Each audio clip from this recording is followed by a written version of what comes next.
When I prescribe CPAP, I tell my patients the same thing every time. This is not a walker.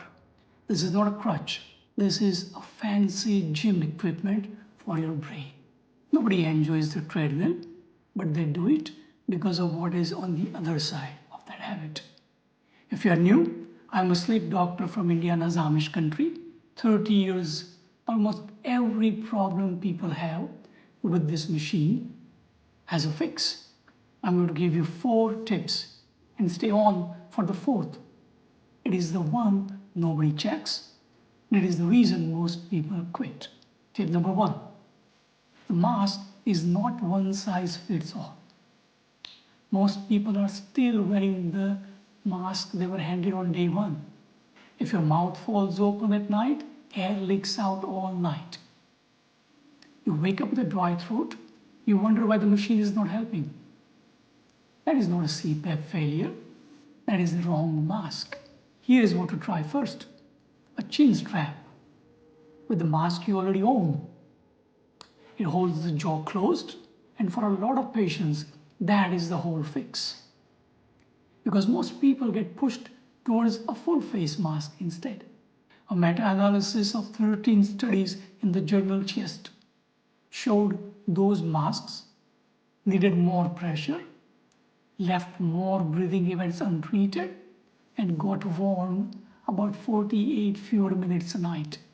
That's full face mask. So before you go bigger, go simpler. There are 3 kinds of masks, reminding you.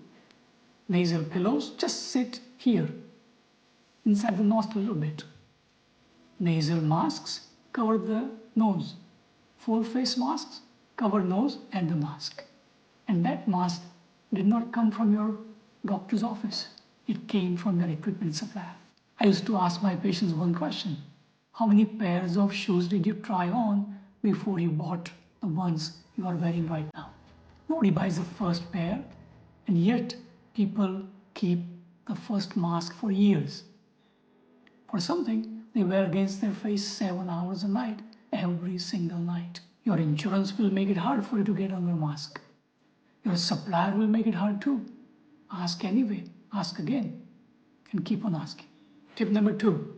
I tell every patient the same thing. The first 2 weeks are an adjustment. They are not a verdict. Now, this is not a pep talk.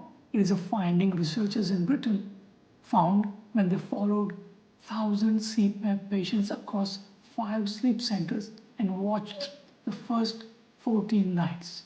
The pattern and the habit you set by week 2 predicts you are still wearing it 3 months later. Week 2 is the finish line dressed up as the starting line. Your brain has to learn that this air is helping, not threatening. And people quit on night 3 because it feels strange. Night 10 would have felt normal. Turn on the ramp. It starts the pressure low and builds as you fall asleep. It makes the hardest 20 minutes of the night easier. That is exactly where people lose the fight. And use the person you already have as a CPAP therapist at your supplier. Call him. Call him often. They have seen 1,000 versions of whatever is bothering you tonight. 14 nights. That's all I'm asking. Now, go to tip 3. Turn up the humidity. Dial it up.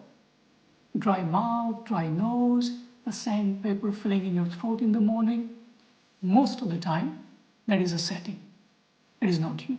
I had a patient who fought this for 8 months. She told me she woke up so dry, she could not talk until she had water. 2 people had already told her she was one of those patients CPAP just doesn't work for. Her humidity was set only on 3 out of 8. We turned it up. We fixed her mask. 10 days later, she called and said, I slept the whole night and I woke up with mask still on my face. I'm feeling great. As a review of that research on this, turning the humidifier on reduced dry nose, dry mouth, and sore throat. Those 3 are among the most common reasons people give up. The fix is on a dial, on a machine you already own. Start in the middle. In winter, with the heat running, go higher. Okay, now tip number 4. And then I'll share a bonus tip. Just stay on. The nose is the key. I say this to every patient for 30 years. The nose is the key to success on CPAP. Treat your nose like the foundation of a house. When the foundation is cracked, nothing you build on top stands. Here is the chain. Your nose is blocked, so your mouth opens. Open mouth breaks the seal. The leak dries your throat. You wake up at 2 in the morning and pull the mask off. Then somebody hands you a bigger mask and you spend 6 months on the wrong equipment. When actually the real problem was swollen tissue in your nose. So before you blame the machine, check the nose. Treat your allergies. A nasal steroid spray 30 minutes before bed brings the swelling down. Keep the saline spray on the nightstand. And if you've never been able to breathe through your nose, see an ear, nose and throat doctor. Fixing a blocked nose lowered the pressure patients needed by almost 3 centimeters. That does not treat your apnea, but it can be the difference between a mask in the closet and a mask you wear the rest of your life. Now, here is the bonus tip. Nobody at the equipment company is going to tell you this.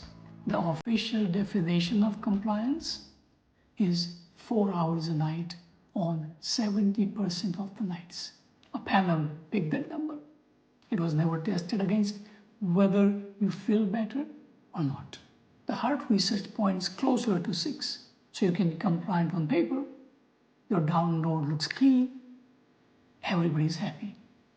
And you are still wiped out at 4 in the afternoon. Compliant is not the same as restored. 4 hours keeps your insurance happy. 7 hours gives you back your energy, your intimacy, and your life. That is what was waiting on the other side. Nobody told you. I cover all of it with real patient stories and studies and tips and tricks in my book, CPAP is Sexy. I'll send you the first chapter free right now at dryatinjpatel.com/chapter 1. Keep using the CPAP. Blessings.